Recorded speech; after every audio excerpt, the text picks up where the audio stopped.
എല്ലാവർക്കും നമസ്കാരം. Welcome to Roman meal. അപ്പോൾ എൻ്റെ റെസിപ്പീസും റീസെൻ്റ് ആയിട്ട് വന്ന ഹെൽത്ത് ടിപ്സൊക്കെ എല്ലാവരും കണ്ടിട്ടുണ്ടാവുമെന്ന് ഞാൻ വിശ്വസിക്കുന്നു. എല്ലാവർക്കും ആ വീഡിയോ ഇഷ്ടപ്പെട്ടിട്ടുണ്ടാവുമെന്ന് വിശ്വസിക്കുന്നു. അപ്പോൾ നിങ്ങൾ മാത്രം കണ്ടാൽ പോരാ കേട്ടോ, നിങ്ങളുടെ ഫ്രണ്ട്സിനും റിലേറ്റീവ്സിനും എല്ലാവർക്കും അത് ഷെയർ ചെയ്യണം. പിന്നെ സബ്സ്ക്രൈബ് ചെയ്യാത്തവർ ആരെങ്കിലും ഉണ്ടെങ്കിൽ മറക്കാതെ സബ്സ്ക്രൈബ് ചെയ്യണം.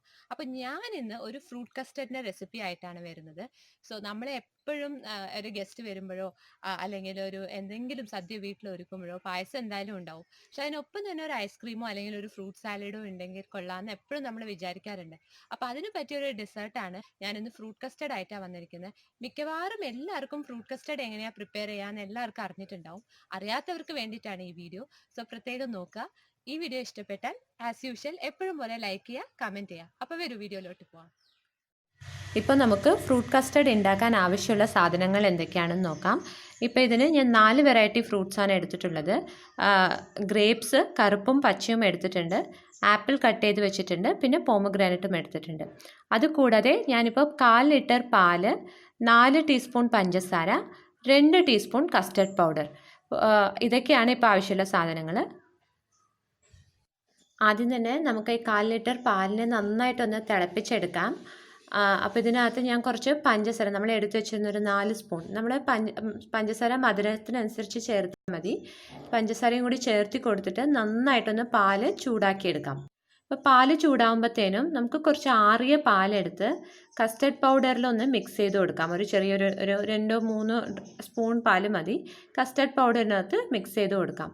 നമ്മൾ ചുടുപാലിൽ കസ്റ്റർഡ് പൗഡർ ഇട്ട് കഴിഞ്ഞാൽ ഇത് കട്ടിയായിട്ട് നിൽക്കും. അതുകൊണ്ടാണ് ആറിയ പാൽ ഇത് ഡൈല്യൂട്ട് ചെയ്ത് എടുക്കുന്നത്. അതുകൊണ്ട് പാല് നന്നായി തിളച്ച് വന്നിട്ടുണ്ട്.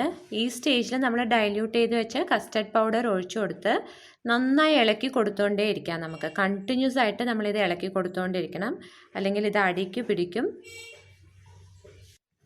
ഇപ്പോൾ നമ്മളുടെ പാല് കസ്റ്റർഡ് പൗഡറൊക്കെ ഇട്ട് പാല് നന്നായിട്ടൊന്ന് തിളച്ച് വന്നു. ഇപ്പോൾ ചെങ്ങനെ ബബിൾസ് വരാൻ തുടങ്ങി, തിളയ്ക്കാൻ തുടങ്ങി.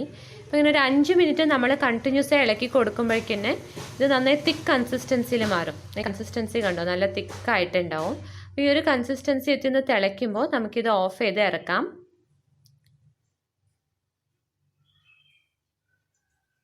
നമ്മൾ ഫ്രൂട്ട് കസ്റ്റർഡിൻ്റെ ക്രീമൊക്കെ റെഡി ആയിട്ടുണ്ട്. ഇപ്പോൾ നമ്മളിത് എങ്ങനെയാണ് സെർവ് ചെയ്യാൻ നോക്കാം.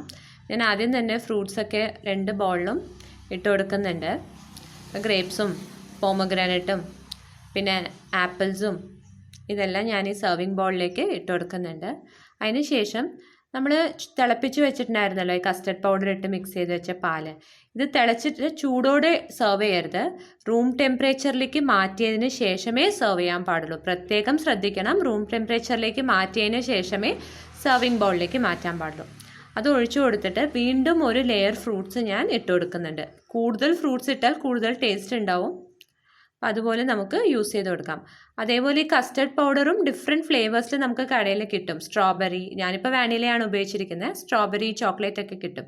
നിങ്ങൾക്ക് ഇഷ്ടമുള്ള ഫ്ലേവർ ഉപയോഗിക്കാം.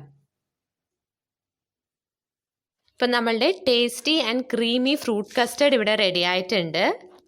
ഇത് അപ്പം തന്നെ ഉണ്ടാക്കി കഴിക്കാൻ പറ്റുന്ന ഒരു ഡെസേർട്ടാണ്. കൂടുതൽ നേരം എടുത്തു വയ്ക്കാൻ പറ്റില്ല. ഈ വീഡിയോ നിങ്ങൾക്ക് ഇഷ്ടമായാൽ ലൈക്ക് ചെയ്യുക, ഷെയർ ചെയ്യുക, കമൻറ്റ് ചെയ്യുക.